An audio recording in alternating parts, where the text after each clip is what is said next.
नमस्कार.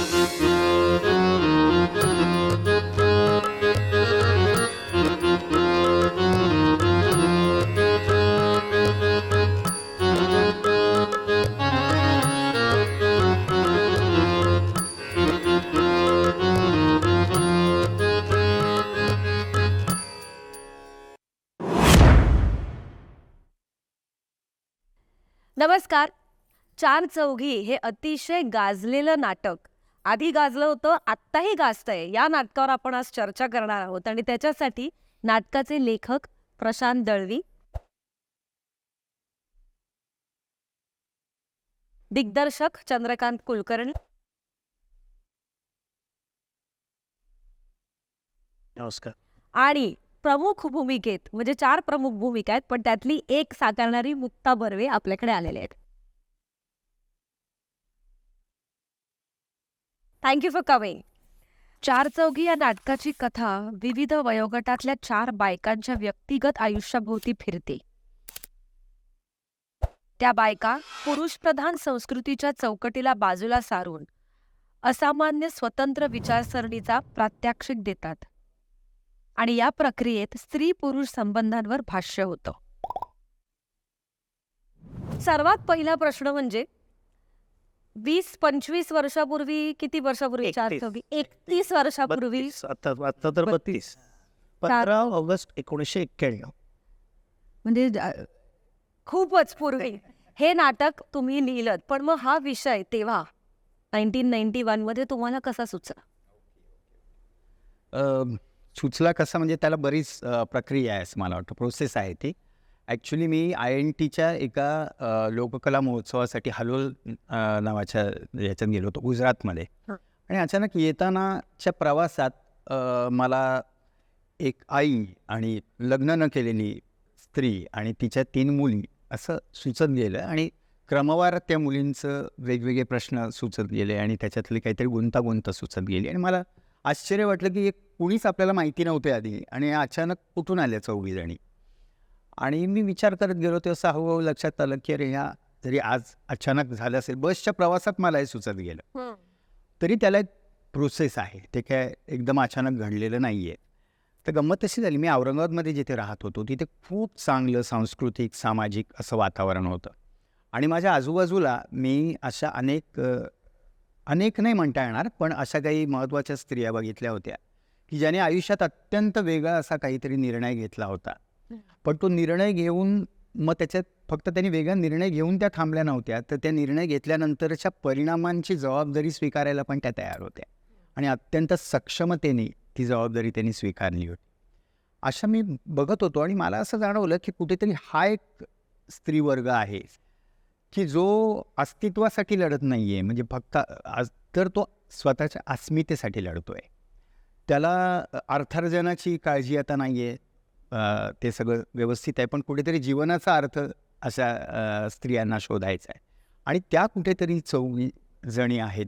4 जणींमध्ये हे सगळे जे घटक आहेत ते कुठेतरी हळूहळू येत गेले आणि त्या नाटकाचा एक पट निर्माण होत गेला. मला असं वाटतं हे पूर्ण क्रेडिट जे आहे ते वेगळ्या अर्थाने औरंगाबादच्या सामाजिक सांस्कृतिक पर्यावरणाला आहे असं मला वाटतं.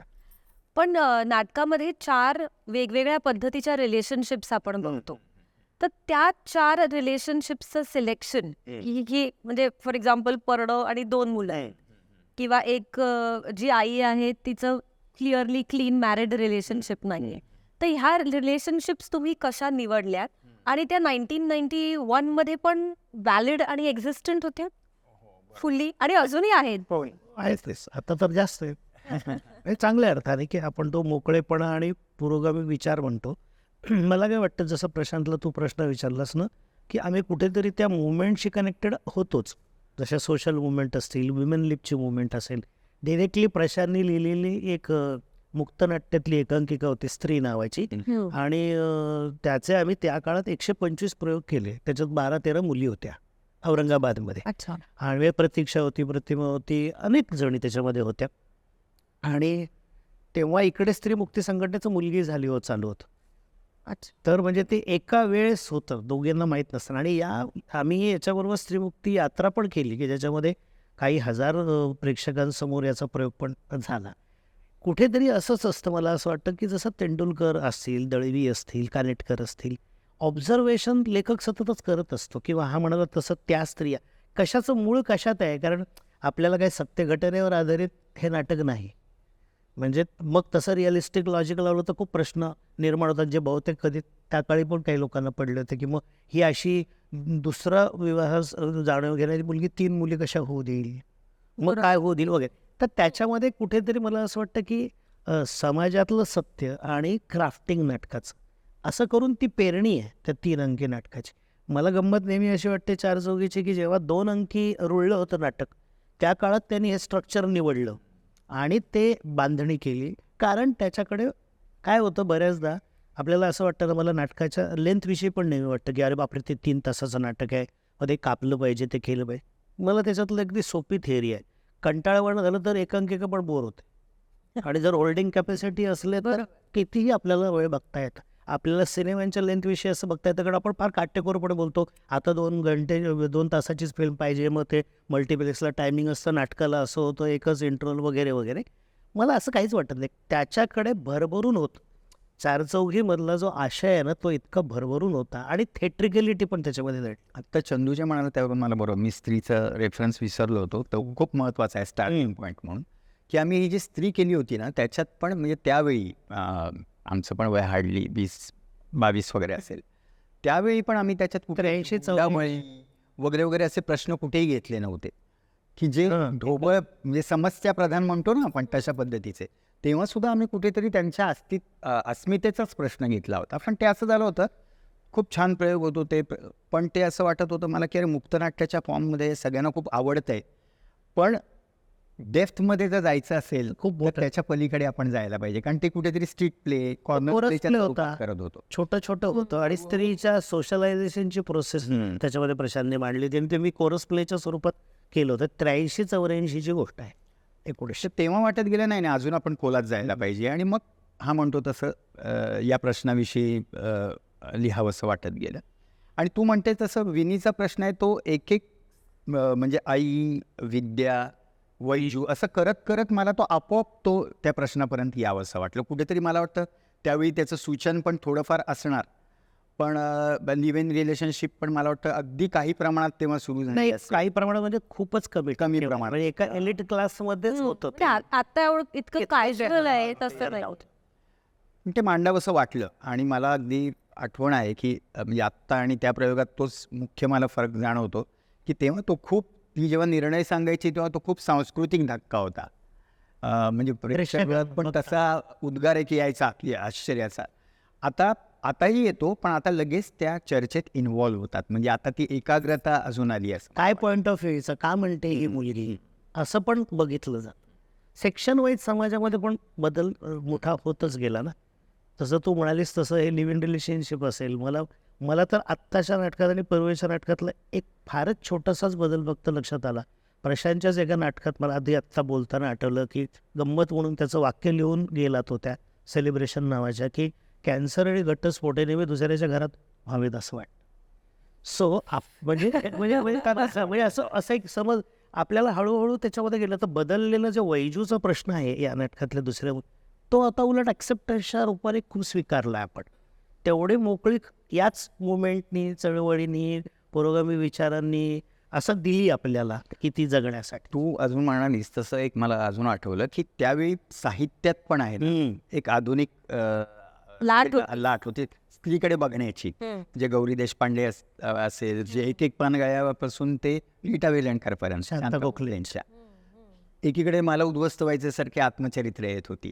त्यामुळे हा एक स्त्रीवर्ग साहित्यात येत होता, पण मला नाटकात कुठे तो जाणवत नव्हता. पण अशी स्त्री मला दिसत होती की जी प्रज्ञावंत आहे, बुद्धिनिष्ठ आहे, बुद्धिनिष्ठ वागू इच्छिते. म्हणजे मला असं आठवतं की गौरी देशपांडेंच्या एका कादंबरीत ती आजी जी असते बहुतेक, ती आपल्या नातीला असं म्हणते की आमच्या वेळी एक बरं होतं की आमचे सगळे निर्णय वेगवेगळे लोक घ्यायचे, त्यामुळे जर आयुष्यात काही चुकलं तर कुणावर तरी दोष ढकलता यायचा. आज तुम्ही सगळे निर्णय घेताय, त्यामुळे तुम्हाला कुणावरही दोष ढकलता येत नाही. आणि त्याच्यामुळे मला अशा स्त्रिया दिसत होत्या की ज्या नशिबाला दोष देत नाहीये, त्या कशालाच त्या अत्यंत रॅशनल आहेत आणि त्या एकमेकींना प्रश्न विचारतात, त्या प्रस्थापित मूल्यव्यवस्थेला प्रश्न विचारतात. आणि मग असंही नाही ना, म्हणजे आईने एक वेगळा निर्णय घेतला, मग आता विद्याने तिचा निर्णय सांगितला, आई म्हणाली अरे वा फारच छान तू घे, मग दुसरी तिसरीला म्हणलं अरे वा छान, असं नाही होत. या चौघी एकमेकांना पण प्रश्न विचारतात आणि वेगळ्या अर्थाने त्या एका सामाजिक चौकटीला प्रश्न विचारतात, प्रस्थापित मूल्यव्यवस्थेला प्रश्न विचारतात. हे मला विचारणं महत्त्वाचं वाटतं. दुसरी मला एक गंमत अशी या निमित्ताने आठवली की आम्ही नेहमी वादविवाद स्पर्धेत दोघंही भाग घ्यायचो आणि आमच्या कॉलेजचं खूप छान वातावरण होतं डिबेटिंगचं. म्हणजे आज नाटकाची सुरुवात आहे ना, स्त्रियांच्या दास्याला कारणीभूत आहेत, या विषयावर आम्ही दोघांनी स्पर्धेत भाग घेतला आणि मी चुकीच्या विषयाच्या बाजूने बोलून पहिलं बक्षीस मिळवलं. ते मी नेहमी म्हणतो. स्पष्ट आठवण आहे माझी की म्हणजे मी आत्ताच्या काळात असं मी म्हणालो असतं की नाही मला या बाजूने बोलायचंच नाही, पण ती स्पर्धा होती आणि आपण नाही स्पिरिटपेक्षा वादविवाद स्पर्धेमध्ये दोन वेगळ्या बाजू मांडता याव्यात, म्हणजे त्या वादविवादाचा उल्लेख निघाला म्हणून त्याचं मूळ पण प्रशांतच्या लेखनात आहे असं मला नेहमी वाटतं की हे सातही पात्र या सातही भूमिका बोलताना त्या वेळेला त्यांचं म्हणणं आपल्याला खरं वाटतं. हे मला हेच ॲक्च्युली कन्व्हिन्सिंग कॅपॅसिटी त्याच्याकडे जे प्रभारी प्राध्यापक होते त्यांच्याकडे जाऊन जो आधी गेला त्याला पाहिजे ती बाजू मिळायची आणि दुसरा ऑलवेज वंचित राहायचा. तर मला अनेकदा असं व्हायचं की अरे या बाजूने मी का बोलू, आणि मला वाटायचं की अरे डिबेटिंग कॉम्पिटिशनला दोनच बाजू का असतात. खरं म्हणजे एका विषयाला एवढ्या अनेक बाजू असतात. आणि चारचौघी नाटकात मला पहिल्यांदा असं झालं की मी 7 बाजूंनी त्या विषयावर बोलू शकलो आणि डेप्थमध्ये जाण्याचा प्रयत्न करू शकलो. आणि म्हणून जेव्हा कधी कुणी म्हणतात किंवा छोटीशी कॉम्प्लिमेंट देतात की अरे प्रत्येक पात्र बोलताना ते बरोबर वाटतं, तेव्हा मला कुठेतरी वाटतं की हे मला हे डिबेटिंग कॉम्पिटिशननी दिलेलं आहे की अरे प्रत्येकाची एक बाजू आहे, ती पात्र म्हणजे मला 7 बाजू मिळाल्या असं. बरोबर आहे, ते खरंच महत्त्वाचं. मुक्ता, 2 पुरुष मंडळी एका अतिशय बायकांच्या विषयाचं नाटक घेऊन आली आणि हे मागे झालं होतं, पण आता एक ॲक्ट्रेस म्हणून जी स्वतः खूप प्रोग्रेसिव्ह आहे मला माहिती आहे, तर तू एक प्रोग्रेसिव्ह ॲक्ट्रेस आहेस, तू 4 प्रोग्रेसिव्ह बायकांचं रेप्रेझेंटेशन करते आहेस आणि हे सगळं मॅरी करायचं म्हणजे आपले प्रोग्रेसिव्ह विचार बाजूला ठेवायचे, त्यांचे आत्मसात करायचे, त्यांच्या जर्नी दाखायचा, हा सगळा प्रोसेस कसा झाला? फारच जास्त मजेशीर आणि चॅलेंजिंग दोन्ही होतं. म्हणजे मोर दॅन इंटरेस्टिंग. चॅलेंजिंग अशासाठी होतं की आता आपण मुली म्हणून, माणसं म्हणून पुढचा आज जर सरांनी हे नाटक आज लिहिलं असतं तर ते आणखीन पुढे गेले असते. त्यामुळे आपण आज पुढे जाण्याच्या गडबडीत सगळे असताना मागे जाऊन एक नाटक रिव्हिजिट करायचं, ह्याची थोडीशी सुरुवातीला एक ओढाताण झाली. पण सुदैवाने झालं असं की त्या लेखकाने म्हणजे तेव्हा पुढचं नाटक लिहिलं होतं, त्यामुळे मला ते आजचं नाटक करायला मिळालं. पण आपण मनाने कायम पुढे जात असल्यामुळे मला ते थोडंसं मागचं वाटत राहिलं. मला म्हणजे आमच्या सगळ्या आत्ताच्या कास्टला यांनाही रिव्हिजिट करताना वाटायचं. मी दळवी सरांना सुरुवातीला विचारलं होतं की सर आज तुम्ही लिहिलं असतं तर तुम्ही काय लिहिलं असतं. मला भयंकर उत्सुकता आहे की आज हे काय लिहितील किंवा आजचे प्रशांत दळवी काय लिहितील. बरोबर, 4 चौघी लिहायला दिलं तर. पण सुदैवाने त्यांनी खरंच काळाच्या पुढचं नाटक लिहिल्यामुळे आज ते कालविसंगत वाटत नाही, ते आजचं वाटतं. कारण आज पुन्हा समाज म्हणून आपण एवढे बदललो आहोत ना, म्हणजे आत्ता आपले प्रॉब्लेम्स, आपले ॲसेट्स इतके वेगळे आहेत. म्हणजे आता पॉलिॲमरी आणि मोनोगमीच्या पुढे जाऊन आपण आता LGBTQ+ वगैरे काय सगळं त्यातनं येणारे प्रॉब्लेम्स, त्यातनं येणारे विभाजन, त्यातनं असोसिएशन्स, त्यांची मतं, रिलेशनशिपमध्ये असताना वेगळं. तर हे वेगळं आहे आता, कारण त्यांनी खरं तर मला असं वाटतं की त्यांनी बायकांचं नाटक नाही लिहिलं, त्यांनी माणसांचं नाटक, मानवी जीवनाचं वर्णन करणं नाटक लिहिलं. ते 4 चौघी हे स्त्री ऐकू येतं स्त्रियांचं नाटक, पण ते 4 चौघी बायकांचं नाटक नाहीये, त्या एका काळातले समाजाचं नाटक आहे, पुढे जाऊ पाहणाऱ्या, विचार करणाऱ्या कुठल्याही माणसाचं नाटक आहे. त्यामुळे आज त्याचं नाटक नाव काही असू शकलं असतं असं मला वाटतं. अगदी बरोबर. त्यात बायकांना मोठे लेंथ वाईज मोठे रोल मिळालेत, पण महत्वाचे रोल सगळ्यांचेच आहे. ते सगळे म्हणजे मी प्रतिनिधित्व करते, मी अगदी छोट्यातला छोटा रोल म्हणजे कमी लेंथचा म्हणून मी ह्याचा म्हणेन आपला पार्थचा, दुसऱ्या नाहीये म्हणून येतच येत. बाकी मत, विचार आणि त्याचं कॉन्ट्रीब्युशन विषयाला तितकंच महत्वाचं आहे. अगदी बरोबर. तर त्यामुळे गंमत होती. एकतर ॲक्टर म्हणून एक क्लासिक करायला मिळणं, त्यातनं सुद्धा माझ्या वाट्याला जो रोल आला त्यात एक असा मोठा एक फोनकटचा सिक्वेन्स आहे जो 20 मिनिटं त्याच्यासाठी. स्टेजवर काम करतो ते करायला मिळणं याच हावरटपणा आणि हे होतच की आता मला मला मला काय करताय सर मला सांगा ना मला मी पण प्रशांत सरांना किती मला आठवतं की मला 55 प्रयोगापर्यंत मी एका मुद्द्यासाठी सरांना सर मला वाटतं ती असं म्हणेल का असं चाललंच होतं म्हणजे कारण त्यांच्यासाठी ते परत करत होते आम्हाला ते नवीन नाटक आहे मला ह्याच्यात हा प्रॉब्लेम वाटतोय मला ते तसं वाटतंय त्याचं निराकरण व्हायला पाहिजे हे सगळं सुरू होतं आणि त्यांचं म्हणजे कौतुक आणि मोठेपणे आणि हे असं की तेही पहिल्यांदा लिहिल्यासारखंच वागत होते आणि हे पहिल्यांदा बसवतात असंच पण आमचे ते साहजिकच आहे ना. पण तुम्ही हे वेगळ्या पद्धतीने बसवलंय का ऑफकोर्स काय सिमिलॅरिटी आहे नाही सिमिलरिटी बी कशी असते आता थिएटर आहे ना आता आपण 4 कॅमेरे लावलेत असंच आपण सादरीकरण आणि समोर प्रेक्षक आहेत हा जो भाग रंगमंचाच्या मुख्य विभागण्याचा असतो की डाऊन स्टेजचे सीन्स आहेत राईट लेफ्ट हे सोडलं तर सगळं बदललं आहे डायनॅमिक्स सेटच वेगळा आहे अच्छा सेटच वेगळा आहे पण प्रॉमिनंट जागा रंगावरच्या 9च विभाग असतात स्टेजचे आणि त्याच्यामधले आपण ते बरोबर काढलेले असतात त्याच्यामुळे ते काही फारसं बदललेलं नाही आहे पण माझं पण मी जर 30-31 वर्षांनी मोठा झालो आहे तर तेव्हाचं नाटक आणि आता मला समजण्याचं नाटक हे मी 2दा असं अनुभवलं की वाडा ट्रायोलॉजी आणि चारचौघी मला त्या कंटेंटचं वेगळे आयाम कळत होते मला त्याची डायमेन्शन्स कळत होती किंवा मी यांनी विचारलेल्या प्रश्नाला तेवढंच उत्तर देऊ शकत होतो चांगल्या अर्थाने आणि अनुभवाने सुद्धा आणि ती म्हणते तसं मला फार त्या मगाच्या मुद्द्याकडे रिपीट यावंसं वाटतं फार छान मुद्दा तिने मांडला जो मला आज मांडायचा होता मी माझ्या पुस्तक आपल्या चारचौघीचं जे पुस्तक आलं त्याच्यात पण मांडलं की हे फक्त स्त्रीवादी नाटक नाही हे फेमिनिझमचं प्रचार की नाटक नाही हे जीवनाचं रसरशीत चित्रण आहे आणि इतकं की ते चारचौघी टायटल आहे आणि ते बायकांना रिलेट होऊ शकतं कारण 4 मेजर आणि मग ते असोसिएशन आणि त्या प्रत्येकजण बसलेल्यापैकी कदाचित त्या असोसिएशन रिलेटिव्हिटी शोधतात की अच्छा हे माझ्यासारखं हे मी बघितलंय ते त्याचं हुशारी आहे की ते त्यांनी समाजातलेच घटक निवडून त्याचा लसावी काढून हां एक रिलेट होतं पण त्यांनी रचलेली ही 3 पुरुष आणि न आलेले पुरुष 2 हे मला तेवढेच नाटकात महत्त्वाचं वाटतं ज्या पुरुषाशी ही 22 मिनिटं बोलते तो पुरुष मला न बघता दिसायला लागतो पण मला आता हे पण विचारायचं आहे की तो जो एक फोन कट असा आपण त्याला म्हणूया फोनकडे नाही ते मोठा प्रदीर्घ संवाद स्वगत पण ते फोन कसा डिझाईन झाला तो तेव्हा पण वंदना मावशीने केला तेव्हा प्रचंड गाजला होता खूप जणांना ते रिलेट पण होत नव्हतं ते म्हणजे रिअलिस्टिक लॉजिक लावून की असं चालेल का 20 मिनिटं फोन कट असं कोण बोलेल असं पण काही नाही 100% स्टेजवर होल्ड होईल का किंवा मग ते काय होईल असा सुद्धा आपल्यापैकी काही अभिनेत्रींना वाटलं पाहिलेल्या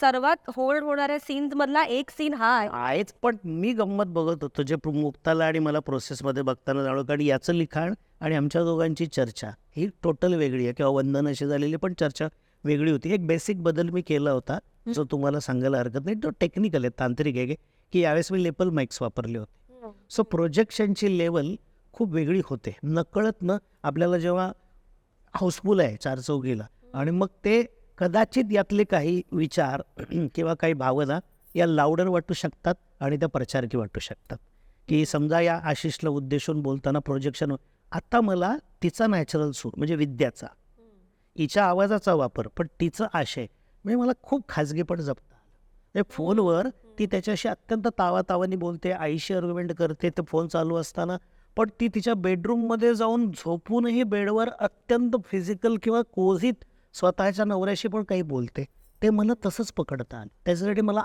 11 स्थळं व्हावं लागलं नाही किंवा मुद्दाम पिच व्हॉल्यूम वाढवावा लागला असे खूप बदल झाले त्याच्यामुळे काही वाक्यांचा अर्थ खूप तरल पद्धतीने आला जसा यायला पाहिजे नाहीतर प्रोजेक्शनच्या नावाखाली आपल्याला कधी कधी मला मौन रागला असं पहिल्यांदा मी हा अनुभव घेतला की माझ्या लक्षात आलं की हा इतका खाजगी सूर आहे की एक स्वप्न मला नेहमी पडतं अशी जर सुरुवात आहे किंवा माझ्यापेक्षा सचिन खेडेकरचा सोलोचं असं आहे की तुम्ही कुठले असं जर मला कोणी विचारलं तर मला फार प्रश्न पडतो मी इथला का तिथला आता हे लेपल लावल्यामुळे जे खाजगी असं सुरू झालं याच लेवलला जे आपण डॉक्टर लागूंच्या बाबतीत बोलतो नसीरुद्दीन शहाच्या बाबतीत बोलतो किंवा पृथ्वीच्या साऊंड सिस्टमविषयी बोलतो टाटामधल्या तर ती ना तुम्हाला खरा सूर आतला ऐकायला मिळतो तसा मला याच्यासाठी खूप फायदा झाला मी आणखीन वेगळं बोलायला घेतलं आणि हेच बोललो काय बोललो तुम्ही मला आता हेच होतं आणि मग हा असा झाला की बदल काय केला ते तुम्हाला आता इथे सांग बदल नाही बदल सांगतो मी काय केला ते मूळ याच्यामध्ये की थोडंसं या बाबतीत आमचं कधी कधी खूप छान ज्याला म्हणतो की फारच बेसिक मूलभूत बालिश वाटावं असंही भांडण होतं प्रशांतचं आणि माझं, म्हणजे लेखक दिग्दर्शक म्हणून ते मला फार आवडतं आणि आणि तो ते पूर्ण स्वातंत्र्य मला दे. म्हणजे भांडण संपलं तर असं डॅनिमनीच्या बाबतीतही झालं आणि चारचौघीच्या बाबतीतही झालं म्हणून सांगायचं. त्याच्याही नकळत त्याला तो कंटेंट खूप कोझी, तू म्हणतो तसं क्लोजअपमध्ये दिसत होतं समाव, मी त्याला असं म्हणेन. आणि त्याला तो इंटेन्स की एकाच म्हणजे फोनच आहे ना, लँडलाईन आहे. आता आपल्याला मुव्हेबल सवय झाली आहे मोबाईल घेऊन फिरण्याची किंवा ब्लूटूथ लावून, मला वाटतं मी याच्याशी बोलतोय म्हणून ही माझ्याशी बोलायला येते आणि मी बोलत तिसऱ्याशीच असतो, याच्या आता सवय झाल्यात. फोनवर बोलतोय मी तर फोनवर बोलतोय, तर याला ते 2 फोन हे लिखित संहितेत नाही. सो मी पूर्ण दिग्दर्शक म्हणून विचार करताना मी बघत होतो की एक किती म्हटलं तरी स्टॅग्नंट होणार, जरी किती आवाजाचे चढ उतार भावभावनांचं केलं तरी होणार नाही. सो मी त्याचं पटकन डबल एक्सटेन्शन केलं बेडरूम आणि इकडचं, आणि दॅट सॉल्व माय केस. ते मुवमेंट वगैरे सगळंच झालं. आणि ती रिअलिस्टिक तो ताण कधी ती आत जाते कधी ती बाहेर येते. मधला आणि याच्या बरं हिच्या फोनला समजा भल्या घरची माणसं असतील, तुला मला एक फोन आला आणि आपण रागत असलो, आपल्या आईबाप आत निघून जातात की बोलू देत बाबा तिचं ते. आपल्या स्टेजवर ती पण उभा, आपण सगळं स्टेज ओपन केलं. सो आई इज देअर, धाकटी बहीण इज देअर, आणि तिला बोलायचं आहे, ते खूप पर्सनल आहे, ते खूप खाजगी आहे, ते खूप हर्टेड आहे, ते खूप खूप काही आहे. हे कसं कसं बाहेर येईल? त्या दोघींना एकही डायलॉग नव्हता. मध्ये मग इंटरप्शनचं निर्माण झालं, एकदा 2 फोन आल्यामुळे ते निर्माण झालं. आणि पण ते इतकं चांगलं वापरलं गेलं. पण मग तेव्हा 2 फोन नव्हते का? तेव्हाही होते. तेव्हा म्हणजे हे माझं कॉन्ट्रीब्युशन आहे. किंवा या फोनला हा फोन किती वेळ चालू राहतो, म्हणजे याच्यातलं जे आवेग येतो आयदर त्यांनी ठेवला पाहिजे किंवा एनी ठेवला पाहिजे, म्हणून फोनची वायर तुटण्याचा पण प्रसंग ड्रॅमॅटिकली क्रिएट झाला. तो क्रिएट झाला कारण ते कम्युनिकेशन संपणं आहे, ती एक प्रकारची सिम्बॉलिक तुटणं आहे ते, त्यामुळे तिथे ते संपलं. त्यामुळे मला खूप मुवेबिलिटी मिळाली दिग्दर्शक म्हणून. हत्यार माझं अजून वाढलं आणि मग ते त्याला बसवल्यावर त्याच्या लक्षात आलं की म्हणजे अगदी एका वाक्यात सांगायचं तर मला असं वाटतं म्हणजे की मी एक लेखक म्हणून मला खूप वेगळा एक आनंद मिळाला असं म्हणेन की मला 31 वर्षापूर्वीची टीम आणि आत्ताची टीम अशा 2 टीमचे उत्तम प्रयोग म्हणजे तुल्यबळ संच मिळणं. आपण लिहितो, चंदू दिग्दर्शित करतो, सगळं ते होतं, पण तेवढे चांगले कलावंत मिळणं ही पण खूप मोठी गोष्ट असते. आणि अनेकदा असं म्हटलं जातं, मला वाटतं मी तेंडुलकरांच्या बाबतीत असं ऐकलेलं आहे की ते कधी कधी काही नाटकांना असं म्हणले होते की माझ्या मनोमंचावरचा प्रयोग प्रत्यक्ष बघता आला नाही. तर माझ्या बाबतीत अगदी उलटं आहे, माझ्या मनोमंचाच्या पलीकडचे मला प्रयोग बघता आले, असा मला आनंद आहे खूप. आणि तेव्हा वंदनाने म्हणजे इतिहास निर्माण केला आणि मुक्ताने आता त्या विद्यावर वर्तमानात आपलं नाव कोरलं असं मी म्हणेन. आणि हे मेमोरेबल हे कायम लक्षात राहणार आहेत. आत्ता प्रयोगाचं जे चंदूला तू विचारत होतीस ना की काय बदलले, तर खूप घटक आहेत. म्हणजे मी पुन्हा प्रेक्षक म्हणून लेखक सोडून, कारण बेसिकली असं आहे की मला नाटक मी लिहिलेलं असलं तरी ते पाहायला आवडतं, अनेक जणांना ते हे वाटतं, पण मी मुद्दाम प्रेक्षकात बसून अनेकदा बघतो की किती अँगलनी लोक बघतात. तो जो प्रतिसाद असतो तो मला खूप इंटरेस्टिंग वाटतो. आणि मी दोन्ही प्रयोग बघितले. मला असं वाटतं की चंदूनी हे जे पुन्हा डिरेक्ट केलं त्याच्यात फक्त पुनरुज्जीवन केलं नाही तर पुनर्विचार केला असं मला वाटतं नाटकाचा. आणि इतक्या बारीक बारीक गोष्टी आहेत ज्या बदलल्या गेल्यात पण ते कुठेही जाणवलं नाही. पण तो जसं म्हणाला तसं वाडा असेल, हे असेल किंवा हॅमलेट केलं असेल. हॅमलेट पण आम्ही पूर्वी प्रोडक्शन जेव्हा आम्ही दोघे स्टुडंट होतो नाट्यशास्त्री तेव्हा प्रोडक्शन केलं होतं 40 वर्षापूर्वी. त्याचं स्वरूप आपण जे केलं ज्याच्यात तू पण होतेस, तर ते जेव्हा केलं तर त्याच्यात पुन्हा एक चैतन्य आणणं त्या प्रयोगात. म्हणजे तो जुना प्रयोग आपण पुन्हा करतोय असं न वाटू देणं, हे खूप खासियत ठरली या सगळ्या नव्या प्रोडक्शनची. त्याच्यामुळे सगळं आमचा जो सेट आहे त्याचं किचन विंडो बदलली, अमुक बदलली, फक्त म्हणून नाही, त्या सगळ्यांच्या मुवमेंट्सना एक अजून वेगळा अर्थ चंदूनी या नव्या प्रयोगातून दिला. म्हणून मला वाटतं ते पुनरुज्जीवनपेक्षा पुनर्विचार करून ते नाटक समोर ठेवलं. आपण जसं म्हणतो म्हणजे हे जेव्हा परत नाटक करायचं झालं तेव्हा मला लेखक म्हणून खूप भीती वाटत होती की म्हटलं अरे बापरे आता चंदूच्या मनात आलं आणि म्हणजे तो करणारच. आणि त्यांनी मुक्ताला पहिल्या विचारलं होतं की तू असशील का. तो त्याचा स्टार्टिंग पॉईंट होता नाटक मुक्ता हा माझा पुन्हा करण म्हणजे पुन्हा करण्याची विचारणा खूपदा होती, पण ही आणि हे एक नाही, याची मोठी वर्षाची प्रोसेस आहे. वर्ष दीड वर्षाची प्रोसेस आहे की आय वॉज कॉन्स्टंटली आस्किंग की मुक्ता विचार करूया असं करून ते मी, कारण मला माहिती होतं याचं आउटपुट काय आहे तिच्याकडनं. मला तिचं नटी म्हणून, एक ॲक्ट्रेस म्हणून मी तिचा ग्राफ बघतोय, तिच्या ललित कला केंद्रापासून तर सर्व नाटकांचा किंवा तिन्ही माध्यमात.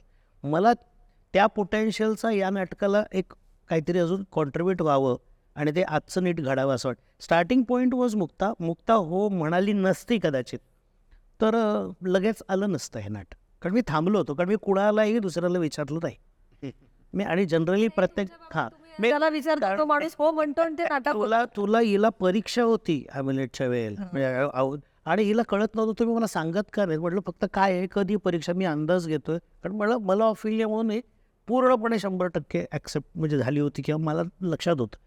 पण ते मी फॉलोअप करून केलं. तालमीमध्ये तिची MBAची परीक्षा होती, तब्येत खराब होती आणि तरी ते झालं होतं. तर जेव्हा मुक्ता हो म्हणाली मग मी रोहिणीताईंना विचारलं, मग मी पर्णाला विचारलं. कादंबरी थोडी अजून लेट एंटर झाली, कारण मग चॉईसेस या 4 जणींचा सेट बनवायचा झाल्यानंतर मग वेगवेगळे कॉम्बिनेशन्स आले. पण मग पुढच्या प्रोसेसमध्ये हीच मंडळी माझ्याबरोबर होती निवड करायला पात्रांची. म्हणजे एकदा 4 जणी आल्यानंतर मला तर आठवतं की त्याच्यामुळे मी यांनी जेव्हा सांगितलं, मी सुरुवातीला लेखक म्हणून घाबरलो होतो की अरे बापरे, नाटक जर जुनं वाटलं तर. पण लेखकाला सतत ही भीती असते की ते कॉन्टेम्पररी वाटतंय ना. आता 4 चौघी नाटकाबद्दल वेगळं काही वाटतं, म्हणजे मला माहितीच होतं काय आहे ते, कसं रिसिव्ह, 1000 प्रयोग आधी झाले होते. आजच्या काळात तेव्हा 1000 प्रयोग झाले आणि आता 350च्या आसपास. म्हणजे जेव्हा संपेल, थांबवू आम्ही जेव्हा आता फुल पॉईंट देऊ आम्ही, 30 वगैरे होते. तेव्हा 333-35 असते. तर ते पण झालं, तेव्हाही त्याच प्रकारे म्हणजे त्याचं स्वागत केलं गेलं. आणि सगळ्यात मोठा आम्हाला कॉन्फिडन्स मला वाटतं या नाटकाने हा दिला की मुख्यधारेत काहीतरी कॉम्प्रोमाइजच करावं लागतं. मुख्यधारेत विचारप्रधान नाटक चालत नाही, मुख्यधारेत काहीतरी मसाला लागतो. हे जे सगळे समज होते ते आम्हाला 4 चौघीच्या निमित्ताने खोडता आले आणि आम्हाला त्याचा एक वेगळा आत्मविश्वास मिळाला की महाराष्ट्रातला प्रेक्षक इतका सुजाण आहे आणि तो इतका, त्याला परंपरा आहे एक नाटक चांगलं बघण्याची, अभिरुची संपला पण असतो तुम्ही वेगळं काही दिलं तर, की त्याला जर तुम्ही चांगलं काही दिलं. आणि मुख्य म्हणजे मला असं वाटतं की प्रेक्षकांच्या बुद्ध्यांकावर आणि भावनांकावर आपण क्रिएटिव्ह आर्टिस्ट म्हणून विश्वास ठेवला पाहिजे की अरे यांना काहीतरी चांगलंच पाहिजे, आपल्याला चांगलं दिलंच पाहिजे. आपण जर म्हटलं की नाही प्रेक्षकांना असं चालतं, त्यांचं अनुनय करणं जे आपण म्हणतो, तसं जर म्हटलं तर आपणच एक पायरी खाली येतो. त्यामुळे 4 चौघीच्या निमित्ताने सुरुवातीला जसं चंदू म्हणाला की तसं आम्हाला खूप प्रश्न होते की अरे हे विचारप्रधान नाटक आहे, वर्णी आहे का, हे अमुक आहे का, हे 3 तासाचं नाटक आहे, बाल्कनीतला प्रेक्षकाला काय वाटतं. तो सगळं खोटं ठरवलं. आणि मला खूप महाराष्ट्रातल्या प्रेक्षकांना पण याचं क्रेडिट द्यावं असं वाटतं. आणि टिपिकल अर्थाने नाही अरे प्रेक्षक म्हणजे मायबा वगैरे अशा पद्धतीने नाही म्हणत आहे नाही त्याला, पण ते इतकं बारकाईने बघतात. म्हणजे तेव्हा पाहिलेले प्रेक्षक पण आत्ता या प्रयोगाला येऊन यांना ज्या प्रकारे भेटतात आणि म्हणतात की अरे आम्ही तेव्हाचाही पाहिला होता, आत्ताचाही प्रयोग पाहिला, मग आता आम्हाला काय काय बदल वाटले, ते खूप मोठं मला वाटतं. आणि हा फक्त नाटकाचाच नसतो, बदलणाऱ्या कालपटावरचा पण असतो ना. आपण म्हणतो सोशल मुवमेंट झालं, लिटरेचरमध्ये चांगलं झालं, आपल्या प्रायोगिक रंगभूमीवरचा चांगला कंटेंट आपण मेनस्ट्रीममध्ये आणण्याची परंपरा एवढी आहे, मग आता का नाही तिथे होणार. म्हणजे म्हणून 1000 प्रयोग फक्त विनोदी नाटकाचेच होतात, कारण त्याला रिपीट ऑडियन्स असतो, टेन्शन फ्री असतो, कोणीही येऊ शकतो, कुठल्याही वेळात जाऊ शकतो. याला तुला चॉईस लागतो, प्रायोरिटीवर यावं लागतं, बघायचं असतं. एक तर आत्ता करताना त्याचा फायदा खूपच झाला त्याच्या पूर्वपुण्याचा. म्हणजे 4 चौघी हे नाटक इटसेल्फ ब्रँड होतं. अरे बापरे, 4 चौघी येते तर बघायचं आहे. म्हणजे जसं तुम्ही म्हणाल आम्ही शाळेत होतो, आम्हाला अलाउड नव्हतं, तुम्ही येणारच, तुमची आई म्हणणार मी परत तुमच्याबरोबर येते. आता त्या असं जे लोक होते ना की ज्यांनी तेव्हा पाहिलं होतं, ते सगळे आता मुली आणि सुनांना घेऊन आले या प्रयोगाला आवर्जून दाखवायला. आणि त्यांनी तितक्याच उत्सुकतेने यांचा प्रयोग पाहिला. आणि कुठेही अशी टिपिकल कंपॅरिझन होते नाही, यांना तितकंच यांच्याही प्रेमात ते नाही. ते नाटकात तुम्ही म्हटलं ना, त्यासाठी बघायला प्रेक्षक येत आहेच ना, येतोच. हो नाही. आणि ती सध्या माध्यमात आणि सिनेमात ती कशी की यशावर मोजली जाते, नाटकात ते जास्त मोठं सिद्ध होतं ना इथे आत्ता त्या पद्धती. आणि संपूर्ण स्टारकास्ट कसं होतं की जेव्हा टीमवर्क, म्हणजे आम्ही आत्तापर्यंतच्या सगळ्या नाटकात हे पाळत आलो की टीमवर्क इज टीमवर्क. उद्या फक्त मुक्ताला घेऊन आपल्याकडे असे पण झालेले आहेत, मी नाव न घेता सांगू, आपल्याकडे एक बारानट घ्यायचा आणि मग आपले जुजबी लोक घ्यायचे, अशी आपल्याकडे खूप प्रयोग झालेत व्यावसायिक वर सर्रास. आणि मला खूप राग यायचा की अरे असं कसं, जर 6-7 पात्र तर ते सगळेच चांगले पाहिजेत ना नट म्हणून. नाव कमी जास्त असणं, प्रसिद्ध असणं, अनुभव असणं ठीक आहे, पण ताकद तेवढीच पाहिजे.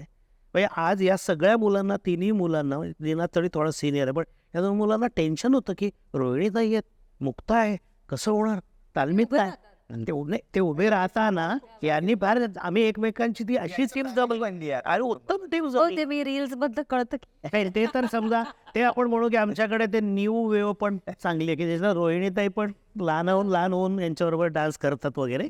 त्याच्यामुळे सुरुवातीला मला कळेल आपल्याकडे जसं म्युझिक करायचे लेपल लावून हॅमलेटचा कॉस्ट्युम गायचे सगळे गायचे ते रील करायचे ना तेव्हा. आता आमच्याकडे तसे रील्स होतात पण ते फार चांगले आहेत. ते इंटर रिलेटेड पण आहेत, ज्याला क्रॉस प्लॅटफॉर्मिंग होतं. म्हणजे कोणाच्या सिनेमाविषयी बोलतात, ते कोणाच्या पुस्तकाविषयी बोलतात, कोणाच्या कामाविषयी, पण त्या रीलमधनं एक 4 चौघीचं प्लॅटफॉर्म वापरतात. That is a brilliant idea. ही आपल्याला इंटर एक्सचेंजची गरज असते. पुन्हा 4 चौघीकडे येताना तेच आहे की मला आत्ता त्यांनी बोलण्याचा धागा एकच वाक्य पुढे न्यायचा की हे नाटक आहे ना विचारांचं आहे, आशयाचं आहे, पण म्हणून ते रुक्ष नाही आहे, ड्राय नाही आहे, वैचारिक आहे, खूप जड आहे. मग ते इतकं रसरशीत आहे, मगाशी शब्द वापरला, की त्या सगळ्या बायकांचे नातेसंबंध, त्यांच्या भावभावना, उतार चढाव, हे सगळं आपल्यासमोर घडतं सारखं ते. आणि म्हणून मी माझ्या बसवण्यामध्ये हा एक मोठा फरक केला की कंटेंट हेवी आहे, पण बसवताना पूर्ण नॅचरलिस्टिक रिअलिस्टिक स्टाईलचा जितका जास्त वापर करता येईल. म्हणून त्या चौघीजणी पटकन खाली पण बसल्या. त्या घरातला स्त्रियांचा वावर आहे, त्या घराचं ॲटमॉस्फिअर वेगळं असतं, त्याची रचना वेगळी असते, त्या घरातल्या वस्तूंची ठेवण्यातली एक वेगळाच पद्धत निर्माण होते. त्याचा पण मी सारखा विचार करतो, कोण कुठे कसं बसेल, काय उठून जाईल, काय येईल, आणि विचार हे पण त्याच्यातलं महत्त्वाचं होतं. त्यामुळे फार मजा आली मला काम करायला, तर खूपच मजा आली. या संचावर काम करताना तर मला खूपच मजा आली. कारण मग ते एकतर काय होतं ना की जेव्हा पहिलं नाटक असतं, जेव्हा त्याचं छापलेलं पुस्तकही नसतं, प्रशांतच्या हस्ताक्षरातले झेरॉक्स बघून मी करतोय. प्रशांतनी लोकसत्तात समीक्षक असताना रेल्वेत जाता येताना नाटक लोकलमध्ये पण याचा काही भाग लिहिलेला. मला वाटतं ते सेंट्रल वेस्टर्नचं उदाहरण म्हणूनच आलं असेल. कुठल्या तरी विक्रोळीच्या स्टेशनवर आलं असेल, कारण हा प्रवास करायचा तेव्हा. हे तेंडुलकरांनी केलंय, त्याच्यामुळे तुला कॉम्प्लिमेंट आहे की सगळे मोठे लेखक रेल्वेत पण लिहितात. मुक्ता, तुझा कॅरेक्टर, तुझा तो फोनवाला सीन आणि तू तर वंदना मावशीचा परफॉर्मन्स पण पाहिलास, तर त्या सगळ्याबद्दल सांग. मला दिग्दर्शक म्हणून फार वेगळी आणि अप्रतिम प्रोसेस सरांकडनं अनुभवायला मिळाली. एकतर ते स्वतः उत्तम नट असल्यामुळे मी पहिल्यांदा त्यांच्यावर काम केलं थिएटरमध्ये. ते हे केलं की तुम्ही हप्ताबाई आणि अगं मी तुला निर्माते म्हणून लक्षात ठेव, गुन्ह्याला माफी नाही. हा स्टेजच्या बाहेरनं नाही नाटक बसत, हा ते स्टेजवर उभं राहून नाटक बसतात. म्हणजे ह्या शंका खूप, मी इथून तिथे का जाऊ हे मला विचारायची वेळच येत नाही, कारण ते त्या फ्लो मधनं नाटक, हे मला फार गमतीशीर वाटलं की ते माझ्यातच उभे राहतात, प्रेक्षकांकडे तोंड करतात आणि तिथे उभं राहून ते सांगत राहतात की काय कर. कारण ते तो फ्लो स्वतः मला वाटतं तेव्हा मनात इमॅजिन करत असतात की मी आत्ता इथे असेल तर काय करेन, आणि ते करून दाखवत नाहीत. म्हणजे चांगला नट असला आणि दिग्दर्शक असला की जो कदाचित तोटा होतो बरेचदा, की करून मेणबत्त्या तयार होतात, मग साचे तयार होतात. तसं नाही करत ते स्वतः करतात तेव्हा अत्यंत फार वेगळ्या पद्धतीने अप्रोच करतात ते ऍक्टर म्हणून. म्हणजे आमच्या प्रत्येकाच्या अपसेन्समध्ये त्यांनी आई केली, एकदा विद्या केली, एकदा विनी केली, अगदी म्हणजे बेडवर पाय हलवत नोट्स काढत वगैरे सगळं त्यांनी केलं. एका प्रयोगात तुम्ही निनादचं पण काम केलं, बरोबर? त्यांनी प्रयोगच केला, बरोबर ना? प्रयोग केला तो जरा. पण रिहर्सल मध्ये तितक्याच इमानदारीत पर्स घेऊन आई आली, बसली, सच वगैरे हे सगळं. तर त्या सिन्सिअरिटीची मुळात आपल्याला भीती वाटायला लागली की हा माणूस बापरे. म्हणजे तिथे तुम्ही काही, आणि त्याला सगळं पाठ असतं, म्हणजे ते खूप हे वाटतं की पाठ असतं, याला काही नाही. पाठ माहिती, लय, त्याचं त्या शब्दाचे जोर, वजन, अर्थ, तिथे तो शब्द का नव्हे का, नाही का नाही, हे सगळं. म्हणजे त्या सगळ्याचं, तर त्यामुळे तो परिपाक तिथे उभा असतो एक चंदू सरांच्या रूपाने, की याला चॅलेंज नाही होऊ शकत. आणि जेव्हा आपण त्याला चॅलेंज करतो तेव्हा ते अस्वस्थ होऊन त्याची उत्तरं शोधून पुन्हा येतात लढायला, चाल करून येतात आपल्यावर. मी सांगतो असं करून ते अंगावर येतात, कारण त्यांना ते हा प्रश्न कसा काय आला इथे आणि ह्याचं उत्तर, एक मिनिट, मला ह्याचं उत्तर शोध, असं करून ते येतात. सो दिग्दर्शक म्हणून एक कोणी यांच्याबरोबर काम केलं, तू परफेक्ट. परफेक्ट. तर त्यांनी स्पेशली हा फोन कट बसवताना युजली जे टेक्स्ट मधलं सांगतं, त्यांनी एक सीन एवढीच एक वेगळं 4 पानं लिहून आणली. ती सीन विषयीची होती. सीन बघताना प्रेक्षकांना काय वाटलं पाहिजे याची होती. तो सीन करताना मला मनात काय वाटलं पाहिजे याची होती. तो सीन तू असा कर हे सोडून त्यात विविध गोष्टी लिहिल्या होत्या आणि त्या पद्धतीने ते सगळं आत्मसात कर आणि आता तू कर असं ते म्हणाले. पण ते इतकं महत्वाचं होतं. ती 4 पानं जवळपास फोनकट एवढी पानं त्यांनी लिहून आणली होती आणि त्यातल्या सीनच्या वाक्यांविषयी त्यात काही नव्हतं. ते करत असताना त्यांच्या त्या पॅराग्राफमध्ये असंही लिहिलं होतं की तो 20 मिनिटाचा सीन लोक जेव्हा बघतील तेव्हा बघताना त्यांना वाटलं नाही पाहिजे हा मोठा आहे, पण बघून झाल्यावर त्यांना असं वाटलं पाहिजे बापरे केवढा मोठा फोन हा झाला. Correct. हा इफेक्ट तू त्यांना दे जेव्हा तू हे काम करशील असं त्यांनी तो सीन बाकी विविध पद्धतीने पण वेगवेगळे पीसेस ते वेगवेगळ्या पद्धतीने अप्रोच करत होते. तर हा सीन आणि हा खूप राहिला हा आपण करू. तर आमचं असं ठरलं होतं पोरींचं की फोनकट ज्या दिवशी बसेल ना त्या दिवशी माझ्याकडनं पार्टी आणि तो काही बसतच नव्हता. म्हणजे तो करायचा आहे. पण तू आत्ता वाच. तो त्याची रचना अशी होती की तो सोलोच असल्यासारखा होता ना, तर आम्ही दोघेच वाचत होतो आणि एकदा कोणी नसताना आम्ही तो बसवलो. हा आणि तो बसवलं तेव्हा त्यांनी ते काढलं ठेवणीला खलिता. हा आता हे मी वाचतो जरा आणि मी म्हटलं ही वेगळीच पद्धत. पण त्यामुळे बाहेरनं वेगळं आणि त्यांनी काही म्हणजे योग्य दिशा दाखवून कुठच्याही नियमात न अडकवता मला तो सीन माझ्याकडनं करून घेतला की नाही तो सूर तुझा बरोबर लागत नाही. हे मला होत होतं की सर तुम्ही ते पहिलं वाक्य म्हणताना ते मला अजूनही आजता काय ते जमलेलं नाही. माझ्या एंट्रीचं एक वाक्य आहे, कोण समजतो स्वतः कोण समजतो स्वतःला असं ते जे म्हणतात तो काही कोणचा स्वर मला आज तागायत जमलेला नाही. तो शेवटच्या प्रयोगावर मी प्रयत्न करत आहे. पण तेच तर ते कधीही त्यांनी केलं नाही की तू हे असं कर किंवा वंदना असं करायची ते तर किंवा असावरी असे दिसायची ह्याचं ते असं होतं सुनील असा गायचा. आम्हाला असं वाटलंही नाही की या टीमने हे नाटक केलं आणि त्याचे 1000 प्रयोग केले. बरं. 1000 इज अ लेगसी. हो. 1000 प्रयोग करणारं नाटक खूप शायनिंग असते. मी 1000 प्रयोगांचे आम्हाला कधी काही कळलं नाही की याने 1000 प्रयोग केलेत. ते जेव्हा आपण म्हणतो की याचे 1000 प्रयोग तेव्हा 1000 प्रयोग केले होते यांनी जे आता तुला वाटलं तेच. पण त्याचा काही म्हणजे प्रेक्षक कधी कधी म्हणतात की आम्ही त्यांचाही बघितला होता. पण ह्या माणसांनी बाहेर न बघताना किंवा आमच्यात असताना की मला तो तेव्हा तसा वाटत होता असं कधी वाटलं नाही. त्यामुळे त्याचं कधी प्रेशर आलं नाही. आमच्यासाठी हे नाटक नवं कोरच होतं आणि नव्यानेच आम्ही करत होतो. मला फक्त मगाच्याच विषयात जे सर त्याच्याविषयी बोललेच, पण मला असं वाटतं की एखादं जेव्हा महत्वाचं वाङ्मय साहित्य लिहिलं जातं, जसं आता आपण हॅमलेट विषयी बोललो की इंटरप्रिटेशन्स म्हणतात त्याला. अनेक वर्षांनी परत एकदा इंटरप्रिटेशन्स त्याची होतात कारण त्या गाभ्यामध्ये ते पोटेन्शियल असतं आणि काळ किंवा ती माणसं काहीतरी अनुभवाने पुढे गेलेली असतात पुढच्या पिढ्या आणि ती परत या गोष्टीकडे कसं बघतात हे खूप इंटरेस्टिंग. तर मला वाटतं आमचं हे प्रोडक्शन त्या पद्धतीने रिडिझाईन पुढचं इंटरप्रिटेशन आहे. अगदी 4-4 त्याच स्क्रिप्टचं हे इंटरप्रिटेशन आहे आणि त्यालाच प्रेक्षक वेगळ्या पद्धतीने रिॲक्ट करत असेल. म्हणजे मला असं लक्षात येतं की इथे तेव्हा आता काय आहे की डिवोर्स याचा टॅबू कमी झालाय. प्रत्येक 3 घरात एक डिवोर्स असेल आता कदाचित. 3 घरं सोडून एक डिवोर्स हेच आपल्याला माहिती आहे. तेव्हा कदाचित ते तसं नसेल. त्यामुळे आता काही पोर्शन्स त्यातले जे त्याच्यावर ओव्हरकम करून एक मनोरंजनात्मक गोष्ट म्हणूनही त्याच्याकडे लोक बघत असतील. काही एक असं बघत असतील. शॉक एलिमेंट गेलाय. पण काही वेळा असे होतं की अच्छा हे तेव्हाही होतं म्हणजे 2 पार्टनर्स एका मुलीला हवेत म्हणजे आत्ता आमच्यात आहेच हे मान्य आहे प्रेक्षकांना. ते त्या काळातही असं होतं का? ते होतं पुराणापासून. त्याच्याविषयी बोललं आत्ता जाऊ लागलं. ऍक्सेप्टन्स त्याच्यानंतर येऊ लागलं आणि त्याच्या पुढे ते दिसू लागलं. तर त्यामुळे मला असं वाटतं की इंटरप्रिटेशन आहे आत्ताच्या जनरेशननी केलेलं आणि फॉर्च्युनेटली याच मंडळींनी ते करू शकले आहेत आणि ते तितक्याच नवीन मेंदूनी नवीन अप्रोचनी नवीन इमोशन्सनी त्यांनी त्याला अप्रोच केलंय. हे खूप महत्वाची गोष्ट आहे. स्टुपिड प्रश्न आहे माझा, पण तू जेव्हा ऍक्च्युली तो फोनचा सीन करतेस तेव्हा तुझ्या कानामध्ये पलीकडचे डायलॉग ऐकू येतात पूर्ण. फार छान प्रश्न कारण आहे ना नाही या बाबतीमध्ये. कारण महत्वाचं कारण लेखकांनी लिहिलंय ते. तसंच. म्हणजे कुठचेच इलॉजिकल गोष्टी लिहिल्या नाही म्हणजे तिथले हे लिहिले नाही म्हणजे नाही पण ते तुमच्या 100% ते मनात म्हटले. त्याच्याशिवाय नाही, तुला हा माझी 2 वाक्य आहेत ना, अशीच जर 5 वाक्य बोलत असेल तर 6वं वाक्य मी म्हणणार आहे. ती 5 वाक्य यांनी नक्की मनात म्हटली आहेत. त्याच्याशिवाय हे 6वं वाक्य माझं येऊ शकत नाही. म्हणजे मला नाही काही गोळा करायला लागलं. मी जर इमानदारीत तो फोन कट वाचला कोणीही आणि तो तितक्याच इम्पॅक्टने वाचू शकेल याची मी खात्री देते.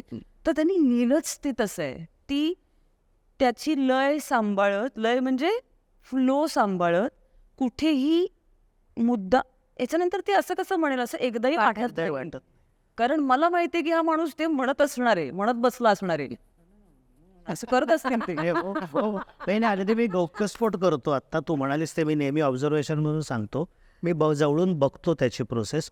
तो खूपदा ते वाक्य कितीदाही खोडतो वगैरे, पण तो पुटपुटत असतो लिहिता. हे मी स्वतः ऑब्झर्व केले की. आणि आशिषच्या बाबतीत तर मला फार फार हा एक्सरसाइज आहे. कुठल्याही मी विद्यार्थ्याला ड्रॅमॅटिक देऊ शकतो, याच्यावरनं आशिषचं स्क्रिप्ट तयार कर आणि तो इझिली तयार करू शकेल. नाही तुला तर त्याची जाणीव पाहिजे नवीन माणसाला.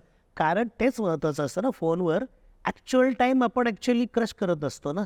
लिसनिंग तिकडचं द्यावं लागतं, पण एवढ्या वेळी थांबता येत नाही की पूर्ण वाक्य त्याचं म्हणजे ते क्लूज ऐकतो आणि तरी आपण ॲक्च्युअल टाईम दाखवत असतो. सो ते खरंच खूप लिखाणात. म्हणजे कर्टन कॉलला आम्हाला बरेचदा प्रेक्षक गमतीत आशिष कुठे, आशिष बोलवा असं कर्टन कॉलला म्हणतात. आशिषला बोलवा, आबाला बोलवा. फॅब्युलस. त्याच्यामुळे वाव. बरं, मग तुम्ही इतके बोलत होता ते वेगवेगळे प्रश्न माझ्या मनात गर्दी करून येते. आता मी विचारते. विचार तुम्ही नाटक करताना दरवेळेला तुमचं कास्टिंग हे एक फार महत्वाचं प्यादं असतं नाटक चालण्यासाठी. म्हणजे एक तुम्ही मगाशी म्हणालात तसंच की एक स्टार घेतला बाकीचे जुजबी आहेत किंवा एक उभं केलं आणि ढकललं असं होत नाही. प्रत्येक नाटकाला डिझाईन असतं. मग ते कृतीला जसं डिझाईन असतं, स्क्रिप्टला जसं स्ट्रक्चर असतं, तसं तुमच्या अख्ख्या टीमचं स्ट्रक्चर असतं. तर ते स्ट्रक्चर यावेळेस कसं उभं केलं? मागच्या वेळेला पण एक फॅन्टॅस्टिक स्ट्रक्चर होतं, पण या 4 बायकांचं सिलेक्शन, त्या 3 पुरुषांचं सिलेक्शन हे कसं झालं? हो बरोबर. 300 म्हणून ते 300 शोज परफेक्ट होतात. नाही, पण हे इतर वेळेला ह्याच नाटकाच्या होते ते मला नेहमी असं वाटतं की पात्राची लेंथ किती आहे, तो दुसऱ्या अंकात येतो का जेव्हा अंकात येतो, शेवटच्या प्रवेशात येतो का, मला माहीत नाही. आपल्याला एक दिग्दर्शक म्हणून समजा मी नाटक बसवत नसेल आणि तरी मी एक नाटक वाचलं. आपण जेव्हा कुठलंही नाटक वाचतो ना म्हणून, तेव्हा सुद्धा माझ्या डोक्यात चालू असतं की हे कोण करेल काम, हे कोण याची इंटेन्सिटी कोण झेपेल, याची व्हरायटी स्ट्रक्चर कोण सांभाळेल, असं मला दुसऱ्याचं नाटक वाचताना पण वाटत असतं. या बाबतीत गंमत अशी झाली की मी बघतो पण खूप.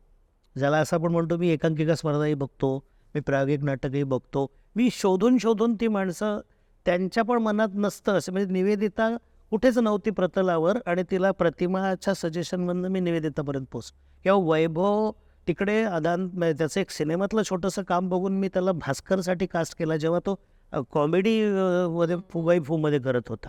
बिकॉज ते ना एक काहीतरी एक टेक्स्चर असतं, त्या नटांचं पोटेन्शियल ओळखणं, त्याचा फिजिकल प्रेझेन्स, बौद्धिक आणि यांची या 7 जणींचा जो मला फार आनंद वाटतो. मी जसं लिहिलं आहे माझ्या की सुरुवातीला कोणीच कोणाची ओळख नाही, अशा आम्ही जमलो, तालमी झाल्या, प्रयोग झाले, प्रयोग सुरू झाले. आता मी जेव्हा जातो तेव्हा मी यांच्याकडे असूयाने बघत असतो, यांच्या कुटुंबाकडे, की हे माझेच बरोबर आहेत, पण यांची जास्त ओळख आहे माझी एकमेकांना. तर ती तशी बनवण्याची मजा असते ना. तेव्हा वंदनाने तो पुढाकार घेतला होता, जेव्हा आपण 1000 प्रयोग म्हणतो, पण आपल्याला माहिती आहे की कमल स्टेजवर एक ड्राईव्ह असतो तुम्हाला.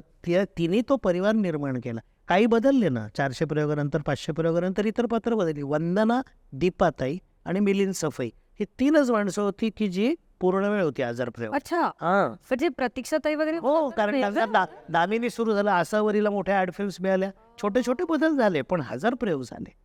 सो पण ती वंदना होती तिथे. तर तसा ड्राईव्ह फोर्स आमच्याकडे सुरुवातीपासून नकळत, जरी रोहिणीताई सिनियर असल्या तर मुक्ता सगळ्या स्ट्रीममधली आहे.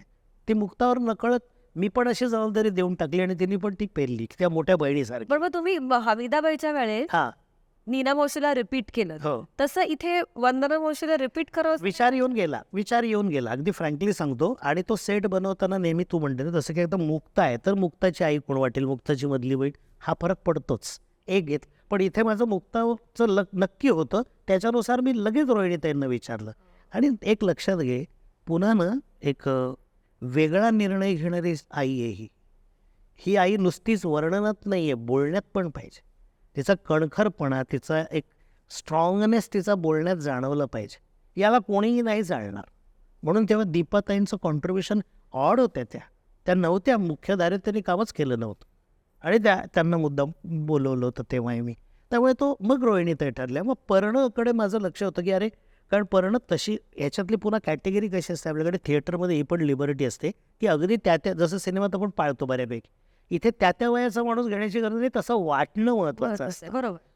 म्हणून पर्ण वयाने मोठी आहे, पर्ण पास आउट आहे, सगळं आहे, पण पर्णकडे ती चण आहे आणि पर्णकडे ती नवीन दृष्टीपणे.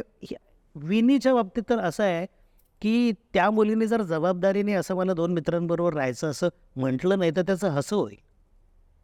त्या म्हणण्याची ताकद त्या नटीत, त्या पर्सनॅलिटीत दिसली पाहिजे का नाही.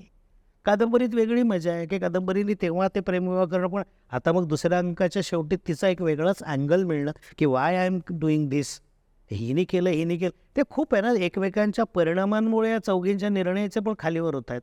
या 3 जणींचे निर्णय आपल्याला पहिल्या, दुसऱ्या, तिसऱ्या अंकात दिसतात आणि आईची बॅकस्टोरी आहे, म्हणजे वेब सिरीजची स्ट्रक्चर आहे त्यांनी तेव्हाच निर्माण केलं की याच्यात ते पूर्णपणे पाटली येतं, तिची काही सरळ गोष्ट येत नाही.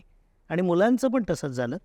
प्रतीक्षाने सजेस्ट केलं श्रेयसचं नाव की अरे त्याचा आवाज चांगला आहे आणि ते प्रकाशला मला वाटतोय तो, आणि माझ्याही डोक्यात ते पहिलं बसलं काहीतरी. इनफॅक्ट मला असं वाटतं की बिफोर 4 चौघी आणि आफ्टर 4 चौघी परत प्रत्येक Actor म्हणून आता निनाद नाटकाच्या तो पृथ्वी थिएटर, त्याचं वेगळं गुजराती थिएटर, आणि मला का कोण जण मी शोधत होतो, या 4 जणींचं कास्टिंग आधी झालंय आणि मग पुरुषांचं कास्टिंग झालं. आणि पार्थच्या कास्टिंगसाठी तर एवढी चर्चा झाली की शेवटी या मुलीला त्याला बोलवा, तो चांगला आहे, तो आला होता ना मुलगा, त्याला बोलवा. आणि मग कारण माझ्या डोक्यात कुठेतरी हे होतं, तो दुसऱ्यांकडे एंटर होतो, सो चल काम सुरू करते, असं ते एक माझं होतं. पण निनादचं नाव जेव्हा मला आलं, म्हटलं अरे निना विल बी कॉन्ट्रीब्युटिंग आणि तो मजा येईल त्याला, कारण तोही असाच आहे, बॉर्डर लाईनवरचा रोल आहे. It's not a comic role, तो पण चार्मिंग करतो. चार्मिंग पाहिजे. तू म्हणालीस तसं, तो अरे ज्याच्या प्रेमात ती पडली ना वैजू, आणि आता तिला वाटतं की हा काहीच करत नाही, पण ते जे चार्मिंग आहे ते वाटलं पाहिजे स्टेजवर. त्याचं आत्ताचं रूप नाही डोळ्यासमोर आलं. त्यामुळे पण अरे पार्थ पण छान मस्त मिळालं, त्याच्यामुळे मजा आली. यापैकी 3 जणांनी नाटकच बघितलेलं नव्हतं, 4 चौघी काय हेच माहिती नव्हतं त्यांना. काही जणांना मेमरीज होत्या, काही जणांना असं ते कॉम्बिनेशन केलं. प्रशांत काका, मग तुम्हाला 4 चौघी 2.0 लिहायचं नाहीये? नाही, असं खूप जणांनी विचारलं आणि मी पण वेगवेगळ्या पद्धतीने विचार केला, पण खूप आतून येत नाही आहे ते, असं होतं आहे. ते आतून आलं पाहिजे, किंवा जसं म्हणालो की तेव्हा तसं सगळं वातावरण होतं, एन्व्हायरमेंट होतं, तसं मी आलं पाहिजे. म्हणजे उगीच लिहायचं म्हणून लिहिण्यात अर्थ नाही असं मला वाटतं. ते त्या ताकदीने मनातून ते बाहेर आलं. त्याला असं खूप जणांनी सांगितलं की तू 4 चौघी लिहिलं, आता 4 चौघे लिही. That's also good. आणि ती चांगली आहे आयडिया, म्हणजे तो पॉइंट ऑफ व्ह्यू. विनी समजा 2 जणांबरोबर राहिला नाही, तो एक सेपरेट नाटक होईल, ते एक येतात. हां, तो एक सेपरेट नाटक. Cool. मुक्ता, तुझं आता I don't know how I should put it, म्हणजे तू प्रत्येक काम करतेस ते गाजतं, किंवा प्रत्येक गाजणारं काम तू करतेस? वा, 4 चौघी हे नाटक सोलो सेंट्रल कॅरेक्टर नाहीये, पण तरीही तू ते निवडलंस तुझ्या करिअरच्या या पॉइंटला. तर अभिनेत्री म्हणून तुझा काय विचार होता? नाटक आवडलं मला खूप. म्हणजे तुम्हाला नशीबच असायला लागतं तुमच्याकडे असं नाटक येणं, असं मला वाटतं की अशा प्रकारचं एक सेलिब्रेट केलेलं क्लासिक तुमच्याकडे येतं. आणि त्या नाटकात जे म्हणणं आहे त्याच्याशी तुम्हाला असोसिएट व्हावं असं वाटतं मनापासून. जे कास्टिंगच्या बाबतीत पण मला वाटतं की अनसेड नियम नाही आहे तो, पण एक होतं की नाटकाचं जे विश्व आहे, नाटकातलं जे भावनिक सामाजिक विश्व आणि त्याचं जे म्हणणं आहे त्याच्याशी रिलेट करू शकणारे ऍक्टर असतील तर ते जास्त प्रयोग करू शकतात एकत्र, असं होतं. Correct. आणि ते वेगवेगळीकडनं आले असले तरी त्या नाटकाच्या म्हणण्यावर त्यांचा विश्वास असला पाहिजे, त्या जगावर, नाटकातल्या, कारण तुम्ही एक वेगळं जग क्रिएट करता. आणि 4 चौघीच्या या टीमच्या बाबतीत मी हे नक्की सांगू शकते की आम्ही सगळ्यांनी मिळून त्या जगावर आमचा विश्वास आहे जे तिकडे आम्ही क्रिएट करतो. त्यामुळे हे नाटक न म्हणण्याचा काही प्रश्नच नव्हता. आणि अगदी खरं सांगायचं तर माझ्या सरांचं असं म्हणणं होतं की 1 वर्ष प्रयोग करू, 100 प्रयोग करू, थांबू, मस्त हेल्दी. मला छान नाटक केल्याचं समाधान होईल, 4 चौघी पुन्हा रंगमंचावर येईल. पण ते ज्या पद्धतीने चाललं ते आत्ताही थांबवताना जीवावर येते की खालून विचारतात कर्टन कॉल म्हणजे का बंद कर, काहीच प्रयोग आहेत माझ्या आठवणीत ज्याला बाल्कनी उघडली नाही. हो, बाकी कालचं फुलं ही बातमीच नाहीये आता. हे काय त्या 3 सीट्स राहिल्या होत्या का आजवर या तक्रारी आहेत ते सीट ते आले नाही वाटतं ते, कारण बुक माय शोवर केलं आणि पाऊस पडला आणि आले नाही आले नाही. किंवा असं काही. बाल्कनी नाही उघडली का रे आज? नाही उघडली होती पण 18च लोक बाल्कनीत होती. ही तक्रार आहे. सो हे माझ्या फॅब्युलस इमोशन फार मस्त. तर म्हणजे ही मस्ती झाली की इतकं छान ते रिसीव्ह केलं गेलं. त्यामुळे न म्हणण्याचं म्हणजे तुम्हाला स्वतःला पुन्हा पुन्हा नट म्हणून तपासून बघायचं असेल तर थोड्या टप्प्याने चॅलेंजेस घ्यावी लागतात. सरांबरोबर काम करायची इच्छा होतीच. यांच्यात आम्ही मागे लागलो नवीन नाटक कधी लागतं कारण म्हणजे डायलॉगला टाळी येते. असे डायलॉग्स किती कमी वेळा आपण ऐकतो. शोले बिले किंवा मेरा बाप चोरे वगैरे हा झोन आहे. तसे डायलॉगला टाळी येते किंवा लोक आत येऊन म्हणतात की शेवटी तुम्ही म्हणताना रोहिणीताई की आरशात स्वतःकडे बरोबर आणि ते वाक्य घेऊन लोक घरी जातात. त्याच्यावर त्यांचं पुढचं जगणं बेतात की मग मी आता ठरवलंय आरशात स्वतःकडे बघायचं आणि ठरवायचं की मला नक्की काय हवंय. इतका इम्पॅक्ट करणारी घटना, वाक्य, गोष्ट हे सांगतायत ते जर मला म्हणायला मिळतंय तर त्यात काही निवडण्याचं नव्हतं. मला आवडलं की यांना वाटत होतं की ते मी करावं आणि मला करायला मिळालं. आणि ते म्हणाले की 100 प्रयोग करूयात वगैरे, आणि मगाशी म्हणालो तसं एका वर्षात 222 प्रयोग, म्हणजे आमच्या निर्मात्यांची पण कमाल. नाही सगळ्या टीम यांनी जे नाही तो कसं मे असतं महिन्यात या सगळ्या टीम हो 31 दिवसात 29 प्रयोग केले. 29 प्रयोग. 2023च्या रोज एक प्रयोग करत होते. म्हणजे पण तुमची टीम खूप शिस्तीची आहे हे मी पण होतो. ते आपल्याकडचे मागची पुढची ना. संस्था आणि आपल्याकडे असं आहे की जेव्हा जर असं नाटक घेऊन तुम्हाला रन करायचं आहे तर ते पाहिजे. आणि ना मला गंमत काय वाटली की आपल्याला करताना जसं म्हणाली मला आवडलं की इंटरप्रिटेशनचं तसं एक चेक पॉईंट आमच्या दोघांचं होतं. हे काही कमर्शियल प्रोजेक्ट नव्हतं की आता ते काढलं तर चालेल असं काही नाही. आपल्याकडे फुलर आणि नटसम्राटाने फसलेले किती बघितलेत आपण बघितलेत. म्हणजे काहीतरी एक फक्त काहीतरी त्याचा एक दृष्टिकोन की हा सक्सेसफुल फॉर्म्युला आहे. याचा कंटेंट इंटरप्रिटेशन आज काळाच्या कसोटीवर चेक करायचं आहे. आपलं काही ठरलेलं नसताना अनाऊन्समेंटमध्ये हे वाक्य आहे. त्यामुळे वी आर ट्राईंग की खरंच आहे म्हणून आता त्याचा रिलेव्हन्स पण खटकतोच ना आपल्याला की अरे हे अजूनही जर रिलेव्हंट वाटत असेल तर समाज मन किती मुंगीच्या गतीने पुढे सरकत आहे की चारचौघीतलं अजूनही आपल्याला चर्चा करावी लागते या बायकांच्या स्त्रियांच्या प्रश्नाविषयी असं पण बोललं गेलं. पण हा आनंद खूप या नाटकाने प्रतिसाद म्हणाली तसं काही. अप्रतिम. बेंगलोरला शो झाला तर सकाळी 9चा शो हाऊस. हो ही जी तुमची डिसिप्लिन आहे हं. आणि आता तर या नाटकामध्ये मुक्ता ट्रेंड आहे. तुम्ही पण नाट्यक्षेत्रात होय होय केलेले आहे. रोहिणीताई पण रोहिणी आहे. तर या डिसिप्लिनचा म्हणजे माणूस म्हणून डिसिप्लिन आणि थिएटर Theater म्हणून. डिसिप्लिन आणि अंडरस्टँडिंगचा कसा ऑब्व्हियसली उपयोग होतो. कसा उपयोग? ते खूपच होतो. याला बेसिकली ही शिस्त आमच्यात कशामुळे आली तर ती जिगीषा संस्थेमुळे आली. आम्ही कॉलेज डेजपासनं ग्रुप जमवणं आणि त्याला खूप वेगळीच धारणा निर्माण झाली. मी जसं म्हणजे ते स्त्रीचं उदाहरण दिलं त्यात 12 मुली होत्या मनवा. तर प्रत्येकाला घरी सोडायला एक मुलगा नेमलेला होता. नाटक 35 मिनिटाचं. कारण आम्ही औरंगाबादमध्ये काम करत होतो. अशा मध्यमवर्गीय पालकांनी काम करायला परमिशन देणं, राज्यनाट्य स्पर्धेमध्ये मुलगी मिळत नसे काम करायला, असं पण एक काळ होता ना. बरोबर. त्यामुळे संस्थेची शिस्त लावण्यामध्ये प्रशांतचा खूप मोठा सहभाग आहे. ती लागली सगळ्यांना. आणि थिएटरकडे कधीच नॉन सिरियस ॲटिट्यूडने बघायचं नाही. ॲक्टिव्हिटी केली, आधी हौशी केली, प्रायोगिक केली, त्याचं रितसर प्रशिक्षण घेतलं, ठरवून स्थलांतर केलं, मुंबईत येऊन पण काम केलं. त्यामुळे करून घेऊ नाटक असं कधीच आमच्याकडे होणार. परंपरेतून तयार झालं तर श्रीपाद पद्माकर तो निर्माता आहे, दिलीप जाधव दिलीप जाधव आहेत, प्रणीत आहे, सगळेजण आणि यांची टीम. हे म्हणजे प्रत्येक वेळेला असं होतं की 10 वर्ष गेली काम केलं. अष्टविनायक आणि जिगीषा या कॉम्बिनेशन आपण हॅम्लेट केलं, ट्रायोलॉजी केली, छोटी मोठी सगळी आणि चारचौघी पण केली. त्यामुळे ती डिसिप्लिन डिसिप्लिन वर्क होत. तालिमीच्या काळात मला घरी जाऊनही अस्वस्थ असतं की आता उद्या किती वाजता पुन्हा तालीम आहे. पण मग काहीतरी सुचत असतं त्या दरम्यान. पण तुमचं जे ट्रेनिंग आहे ह्याचा किती उपयोग झाला? आपल्याकडे तू म्हणालीस ते फार छान प्रश्न आहे. आपल्याकडे तू बघितलंस तर आपण सगळे प्रायोगिक रंगभूमीचे म्हणजे तुझी सगळं कुटुंबच आहे. आई आहेत, बाबा आहेत, काका आहे, सगळेच तू पण आहेस. एक प्रायोगिक रंगभूमीची वेगळी डिसिप्लिन असते, त्याचा फायदा होतो. प्रशिक्षणाचाही फायदा होतो. ही ललित कला केंद्राची आहे, रोहिणी NSDच्या आहेत, पर्ण आणि मुलं प्रायोगिकची आहेत. कोणी एकांकिका स्पर्धेतून आहे, कोणी नाटकाच्या ग्रुपमध्ये. हा पूर्ण रुईया कॉलेज आणि नाट्यवलय आणि नंतर मकरंद देशपांडे आणि या थिएटरमध्ये. सो एव्हरीबडी नोज की थिएटरला एक वेगळी डिसिप्लिन आहे आणि ती डिसिप्लिन म्हणजेच जगण्याची डिसिप्लिन आहे.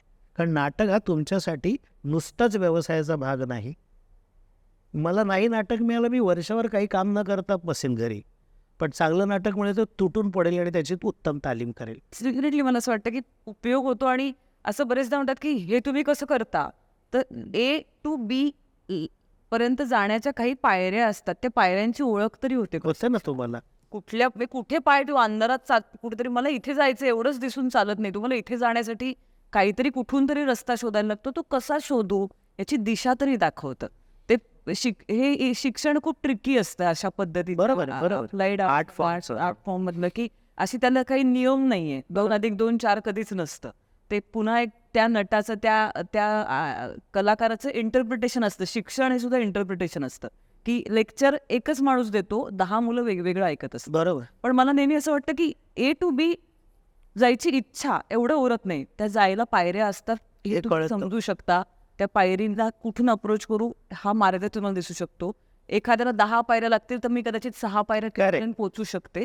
असं प्रॅक्टिकल त्याचं उत्तर द्यायचं झालं तर म्हणजे ते खूप नाजूक आणि वेगळं उत्तर आहे, पण तरी सुद्धा नक्की फायदा. नाही, बरोबर आहे. म्हणजे समजा रोलचं डिस्कशन रोहिणीताईशी चालू आहे किंवा माझं मुक्ताशी चालू आहे, तर अप्रोच अकॅडमिक वेगळा असतो आणि एक नवीन नटाबरोबर करतो तर मी त्याला त्याचं लॉजिक रिअलिस्टिक पद्धतीने समजावून सांगतो की असं का करायचं. त्याच्याशी मी त्या डेफिनेशनमध्ये बोलत नाही. किंवा मी माझं उदाहरण नेहमी देतो मुक्ता, की आम्ही सगळं काम करत होतो आणि काही नाटकं बसवल्यावर आम्ही नाट्यशास्त्र विभागात मी प्रशिक्षणाला गेलो तर कळलं, अच्छा आपण जी तालीम करत होतो त्याला असं म्हणतात. आपण जे नाटक उभं करतो त्याला ब्लॉकिंग म्हणतात, त्याला मुवमेंट म्हणतात, त्याला युनिट डिस्ट्रीब्युशन म्हणतात. तर मला त्याचं आधी प्रॅक्टिकल आणि मग थिअरी झाली. सो माझं खूप त्याच्यामुळे पक्कं झालं ते सगळं की काय होत. हेच नवीन नटाला पण मी समजावू शकतो आणि अनुभवी नटाबरोबर पण वेगळ्या पद्धतीचे वे वापरू शकतो आपण. त्यामुळे ते हे आपलं डिस्कशन संपवण्याच्या आधी या नाटकाची प्रकाश योजना ज्यांनी केली त्याच्याबद्दल आपण आवर्जून बोलू. मी जरूर बोलतो. म्हणजे माझं ते राहून गेलं आहे बोलणं. ते आज तू विषय काढलास, कारण त्याच्याबरोबर माझं जवळपास हे 10वं नाटक आणि त्याहीपेक्षा रवी रसिक ही जोडी आहे. त्याच्यापैकी रवी जो गेला तर आणि हा ज्याला आपण म्हणतो ना कार्यकर्ता रंगकर्मी. कारण एखाद्या प्रायोगिक संस्थेमध्ये जेव्हा तुम्ही काही काम करता म्हणजे तो काय म्हणू त्याला आपण ट्रेनी म्हणून आला आहे. प्रदीप मुळेकडनं लायटिंगला सहाय्य, याच्याकडनं नेपथ्य, जयदेव अट्टंगडींबरोबर काम, स्वतःची संस्था करत करत तो काकडे काकांचा उजवा हात बनणं, मग वेळ देणं, राहणं वेगळ्याच ठिकाणी, अत्यंत निम्न मध्यमवर्गीय ठिकाणी आणि काम पोस्टमन होता तो आणि एकीकडे पूर्ण संध्याकाळ ते रात्र प्रयोगाला देणं. हे खूप पॅशनेटली. बरं, याच्यातनं मिळणारं समाधान सोडलं तर बाकी काहीच नाही. उलट शारीरिक मेहनत जास्त, आर्थिक काही नाही, पण ते जे समाधान होतं आणि त्याच्यात तो रमला होता त्या विश्वामध्ये.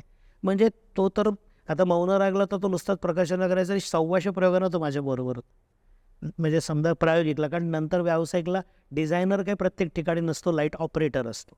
त्यामुळे एक चांगलं नाटक समजणारा माणूस, त्या नाटकात अभ्यास करणारा, माझ्याशी हालचालींची पण चर्चा तो करत असे, कंपोजिशनची करत असे, त्याला मी कधीही बसून आम्ही वेगळं डिझाईन केलं नाही. तो तालमींना पण येऊन जायचा, बसून वाचतायत त्याला, उभं राहिल्यावर त्याच्या सलग तालमींना, मग तो त्याचा आराखडा तयार करायचा, मग मला दाखवायचा. बरं, त्याची बॅकग्राऊंड प्रायोगिकची असल्यामुळे आपल्या त्या पूर्ण हँडलिंग प्रोसेसमध्ये डिसिप्लिन होते आणि खूपच ज्याला म्हणतो निरलस कार्य करतात. म्हणजे अत्यंत झपाट्याने धडपडीने हे केलं पाहिजे, ते केलं पाहिजे. आणि जरा खूप अर्ली एक्झिट आहे त्याची, कारण अजून तो नोकरीतनंही निवृत्त झाला नव्हता. पण मग ते काय म्हणूया त्याला माहीत नाही की ते म्हणतो ना आपण पोस्ट म्हणून किंवा हे म्हणून तो खूप ॲक्टिव्ह होता आणि त्याला अचानक 2 वर्षापूर्वी बदली झाली आणि बैठक काम मिळालं. तर तेव्हापासून तो म्हणाला मला त्रास होतो आहे, कारण त्याला त्या 24 मुंबईच्या गतिमानतेत राहून एक जे टाईम टेबल तयार होतं त्याचं तसं तयार झालं होतं आणि मग तो खंड पडला, आजार झाला, तो बळावला आणि त्याच्यात तो गेला. तर त्याची आविष्कारणी स्मृतिसभा पण ठेवलेली आहे उद्या, पण त्याला आपण चारचौघीच्या टीमतर्फे प्रतिकात्मकरित्या 1 मिनिटाची श्रद्धांजली वाहूया.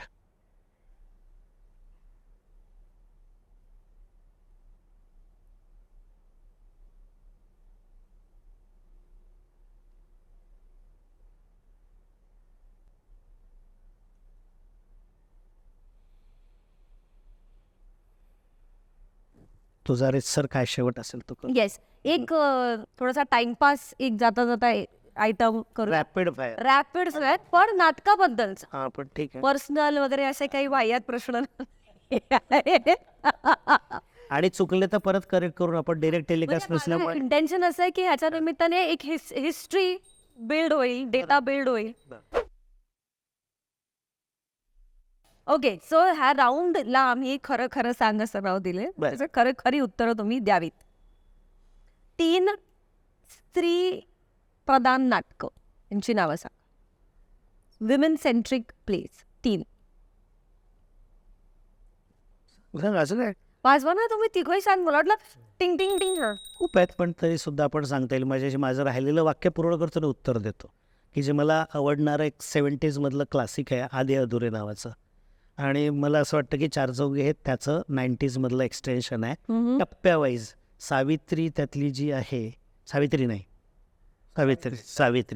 त्याचं हे खूप वेगळ्या प्रकारचं एक्सटेन्शन. तर आधे अधुरे आहे, चार चौघे आहे, आईचं घर उन्हाचं आहे, त्याच्यामध्ये आई रिटायर होते आहे, त्यानी मनी पण आहे. पण तो म्हणजे ऍक्च्युली वुमेन सेंट्रिक म्हणाले. तू स्त्री विषयक प्रश्न म्हटलं तर असं म्हणलं तर वेगळी येतील, पण अभया आहे. येस. पुढील नाटककारांची 2 किंवा 3 नाटकं सांगा. सतीश आळेकर, महानिर्वाण, महापौर, दिगंबरवी, राजीव नाईक, यांची नाटकांची नावं ना. मागोवा, मातीच्या गाड्या. कांदा, मातेच्या गड्याचा प्रकार, सांधा, गॅलिलिओ पण ना नाही आलेली. भाषण त्यांनी नाही केलं. गॅलिलिओ साठायचं काय करायचं पण हो मला वाटतं. हो, भाषण तर केलं मारीना सांगते मी म्हणून बरोबर. तुला बसवते मी बरोबर बोललो. हा, हा, तर गॅलिलिओ नाही वेळा कोणाचं आहे असं मला तेच जरा.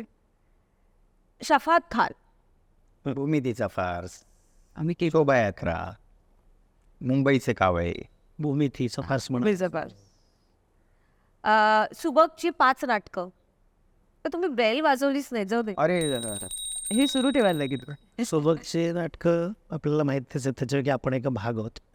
सूर्याची पिल्ले, हमीदाबाईची कोठी, आंधळं दळतंय, झोपी गेलेला जागा झाला, आणि आणि आणि आणि आणि थांब. त्या नाटकाच्या नावाची गडबड आहे. कालेलकरांचं नाटक. बघीस का? लहानपण टेका देवा सूर्याची पिंड सांगितलं पहिलंच. सॉरी मी क्रमानेच जातो. आणि आता परत करतायत सूर्यजी. हो, आता परत करतो. आत्ता चालू असलेली 3 थ्रिलर नाटकं.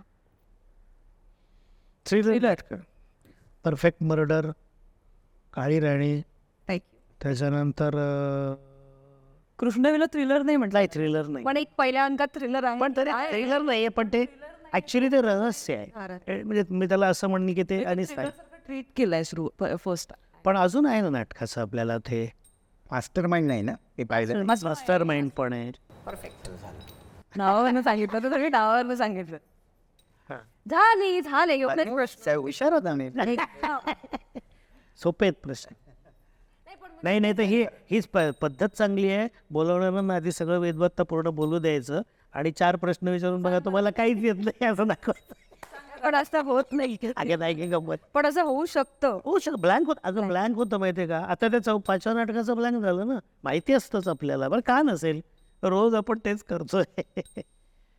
Thank you very much. Very much. मजा आली खूपच खूपच मजा. आणि नाटक बघितल्यावर मनात जे प्रश्न असतात त्याची सगळी उत्तरं मिळाल्यावरती एक आनंद मला वाटतो. पहिल्या याला आली होती मला वाटतं ना. पहिल्याला वाटलं शिवाजी मंदिरला अगदी सुरुवातीच्या काळात झाली. आता ये, तुला जमलं तर शेवटाकडच्या कुठल्या तरी प्रयोगाला ये, म्हणजे तुला तुझं वेळ या भागात 28-29 बोरिवली आहे, कारण शूटिंग शेवटचं आहे का? 28 आणि 29 दिनानं दुपार फायनल शेवटचं. Thank you very much for coming. आणि 4 चौघीचे प्रयोग खरं तर अजून पुढे खूप व्हावेत. पुन्हा हे नाटक रिवाईव्ह व्हावं आणि सगळ्यांनी बघावं. आता काय झालंय, शेवटचा म्हणून डिक्लेअर केलाय. कदाचित परत मला 5-6 महिन्यांनी मुक्ताचा जर फोन आला की काही करमत नाही, चला करूया परत 50 प्रयोग, तर असं करू. मग बघते की यांचं परत मला फोनाला नवीन नाटक लिहिलंय, अशांनी लिहिलंय, मला बसवायचं. बिलकुल वाट बघते. Very good. म्हणजे त्याला आजच्या गोष्टीत 2 गोष्टी ठरल्या. नमस्कार. रसिको हो या कार्यक्रमामध्ये नाट्यविषयक गप्पा, गोष्टी, किस्से, दंतकथा, त्या नाटकाच्या निर्मितीचा प्रवास हे बघत राहा, ऐकत राहा. आणि लाईक करा, शेअर करा, सबस्क्राईब करा स्ट्रॉबेरी पिक्चर्स डिजिटल प्लॅटफॉर्मला.